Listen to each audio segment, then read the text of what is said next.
massage ang ating face. Kasi wala tayong pang botox. So, i-massage na lang natin. Let's massage. Stretch. Para hindi lawlaw.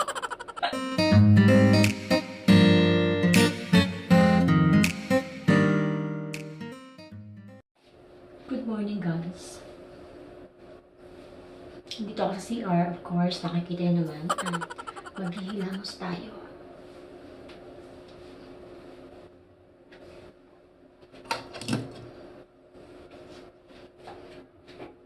Ito yung gamit ko na panghilamos ngayon kasi may mga natatanggap kasi akong freebie kasi di ba nagpapasabay ako, nagbibenta ako ng Korean products. So madalas may natatanggap akong freebie kaya ginagamit ko. Ayan o. Ito ay Laneige Water Bank Blue Hyaluronic Cleansing Foam. Sobrang nagustuhan ko to. Aking face. Hindi talaga mawala yung aking eyebags.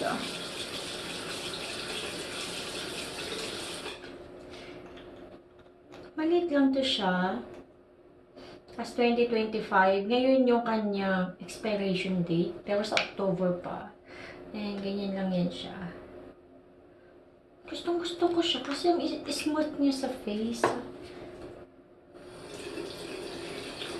Pag nilalagay ko, ganyan lang naman siya. Hindi ko to binibenta ha. Pero depende sa inyo pag gusto niyo naman. I-try niyo kahit hindi kayo bumili sa akin. Tapos yung amoy niya, sobrang lang, light ng amoy niya. Titingin muna ako sa lamin. Para nakikita ko yung mukha ko.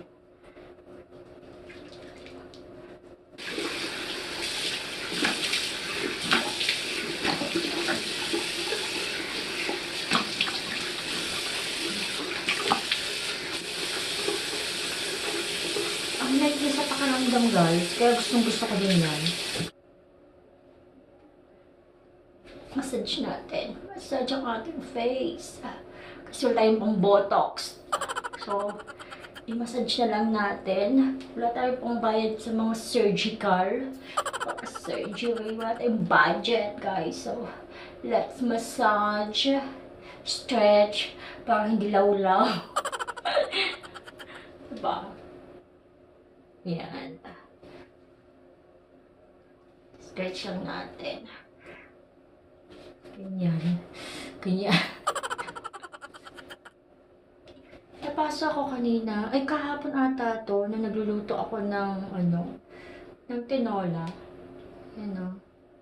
Napasok ako. Dumikit siya sa may kawali. At habang pinapatuyo ko yung aking face, magpe-prepare muna ako ng kape. Ngayon pa lang ako magba-black coffee.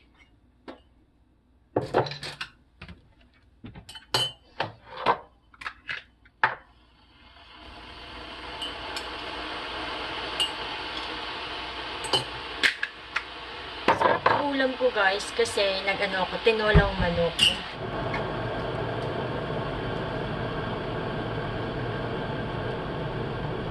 Ganyan lang. Pag nasa bahay ako talaga, hindi ako nag-aayos. Sa bagay, kahit naman lumalabas ako, hindi rin ako nag-aayos. Tamang lang ako. Tamang sunblock, lipstick, ganyan lang.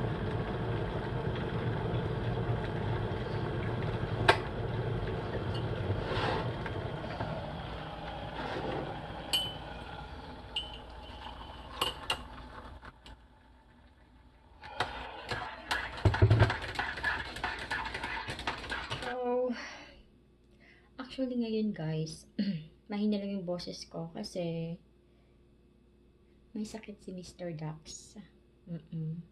Nilagnat si Mr. Dax, guys. May hinahanap kasi ako dahil may sasagutin ako na question kaya nag-vlog ako ngayon. Saan na ba yun? Ano ba yung question niya sa akin?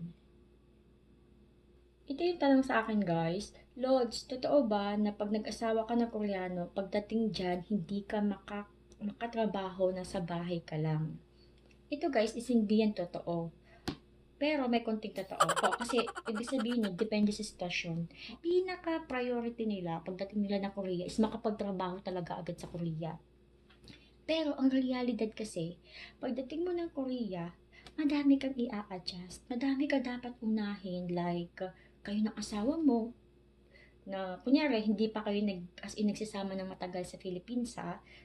Parang kinasal kayo doon, tapos saka magsasama lang kayo talaga ng bongga dito sa South Korea. Siyempre, madaming adjustment yan. Diyan na maglalabasan yung mga tunay niyong ugali. Tapos may plano siya, may plano ka. Dapat ang plano, yung dalawa is, diba, iisa, ano kayo, parang magtatagpo yung plano niyo, ganyan.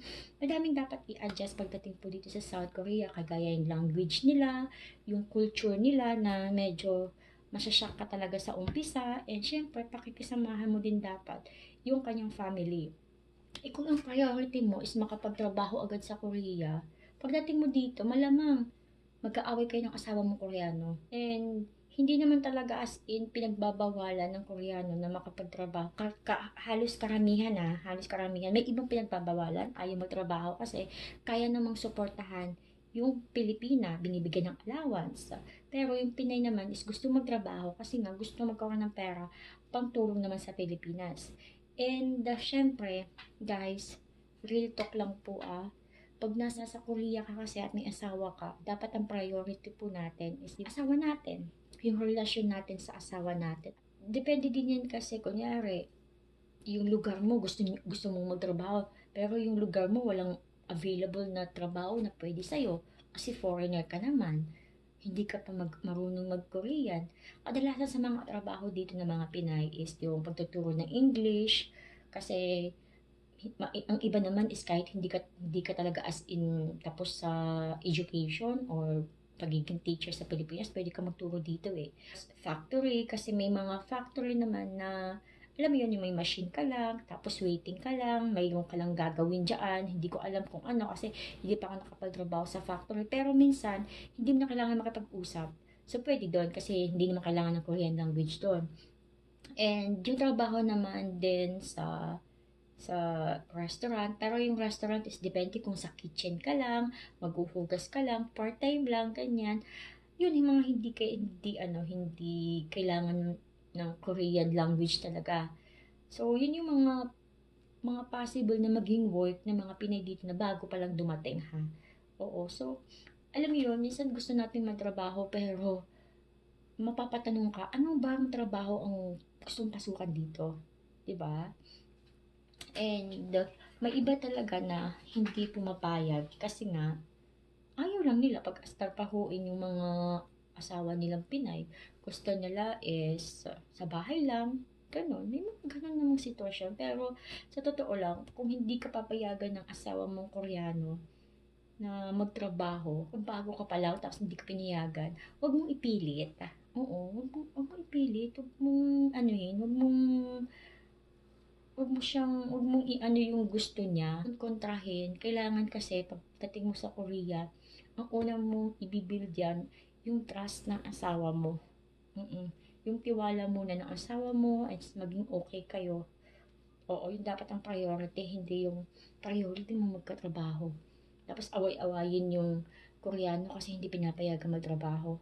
Sa totoo lang, lahat naman tayo is may reason bakit gusto nating magtrabaho is una na yun is makatulong talaga sa pamilya, 'di ba? Matulungan sila, masuportahan sila, pero tandaan mo, isipin mo din yung mga yung mga Pinay. Kasi nag-asawa ka eh, 'di ba? Nag-asawa ka eh. Pag may asawa ka, syempre priority mo is asawa mo. And hindi ka pwedeng makapag-desisyon ng sarili mo lang. May say yung asawa mo. Pag ayaw niya, wala kang magagawa. Depende na lang kung gusto mong lagi kayong mag-aaway na dalawa, di ba? Tapos nasa Korea ka pa, di ba? So talagang dapat ng iisipin din. Pag pinayagan ka magtrabaho, pasalamat. And kung hindi ka payagan agad-agad magtrabaho, mag-antay lang sa tamang panahon. Kasi ang laki ng chance na magtatrabaho ka talaga. Kasi mahirap ang buhay eh. Mismo yung Koreano yung magtutulak sa'yo na magtrabaho na. na kailangan din yan ng tulong mo para sa mga pambayad ng bills, bahay nyo, at kung ano-ano pa. So, ano lang, antayin lang natin yung tamang panahon, hindi yung ipupush mo talaga kasi doon nagkakaroon ng problema. Pag kakarating mo lang, gusto mo na agad magtrabaho, 'di ba? Napapaisip kasi yung mga Koreano tungkol diyan, guys. And ayoko nang palawakin yung issue na tungkol diyan kasi ibang ano na yun, ibang issue na yun. Bali gusto ko lang sagutin yung tanong nung nagtanong sa akin sa comment section. So ayun, depende sa partner and kung papayagan ka magtrabaho, pero madami ang pinapayagan naman pong magtrabaho, sa totoo lang madami.